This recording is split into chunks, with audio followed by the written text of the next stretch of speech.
What is happening, everybody? So, big news from Ford. The specifications on the 2018 Mustang GT have been released, and they are impressive.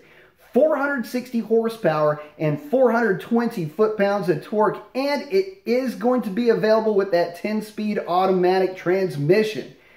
Advertised quarter mile and 0 to 60 numbers haven't been released, but what has been hinted is that it is capable of 0 to 60 times in less than 4 seconds, which by my estimation means that on a drag radial, that car will be an 11-second capable car from the factory. That is awesome. So, what that means to me, not just as a Mopar fan, but just a fan of American pony cars and American muscle cars, is that Chevrolet, Dodge, and Ford will have an 11-second capable pony car that is not going to break the bank, so to speak. In other words, an entry-level Mustang with a 10-speed automatic is all you need, aside from maybe a set of drag radials, to get onto a drag strip and run an 11-second quarter mile. That is an amazing thing. So now we've got the Camaro with its 8-speed running high 11s. Scat Packs, SRT Challengers on a tire, high 11s. The Mustang is now part of that club, and I am stoked because, you know, for the longest time, owners of Mustang GTs have been flooding drag strips with their tears if they roll up against a Camaro or a Challenger and running a drag radial. In stock form, it really wasn't even a fair race, but now,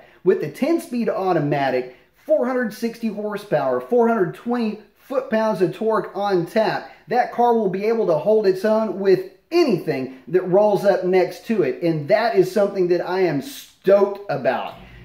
Also, in a package that's not only, in my opinion, the best in terms of ergonomics, but could also be considered the best in terms of fit, finish, and just how well thought out and efficient that interior is. It's really making that Mustang a very attractive purchase for anybody looking to get into an American pony car and wants to have a car that will be absolutely competitive without a question or a shadow of a doubt. So, that leads me into another question. With the 2018 Mustang being released, and with all the options that have already been released as are going to be available, such as the suspension more or less from the GT350, the restyling, and all the other little, you know, tits and bits that have come with it or will come with it, you know, I'm starting to wonder if GT350 owners are looking at this and, you know, getting a little bit nervous, so to speak. You know, this is really coming from a guy who's mainly into drag racing. I don't do a lot of open track things. My only real experience has been a few open track events with my Viper back in the day, and on at Thunder Hill, which was kind of my home track when I lived in California, with motorcycles. So yeah, that's really my extent of road racing. But you know, I don't know too many guys that are actually actively running GT350s on road courses or bought them specifically for road course duty.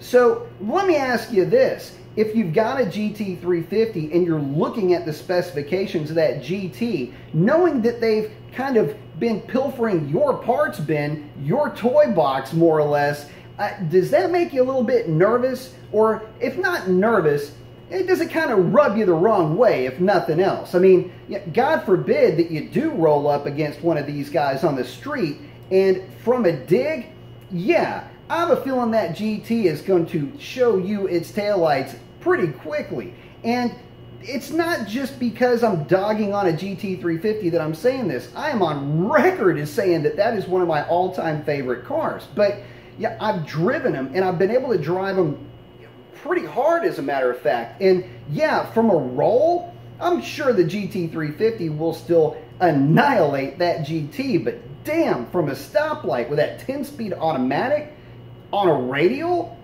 holy shit, that thing's going to be nasty.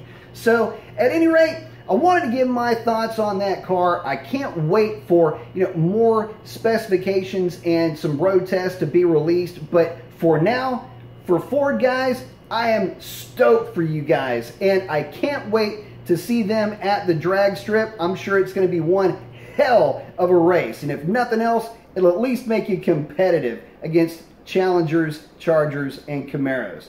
And that's a wrap on this one. Post up your comments. Let me know what you think about that car. And is it because of the new specifications that you might be looking to get that Mustang? Would you be moving from a Camaro or a Challenger into that Mustang, knowing now what that car is capable of?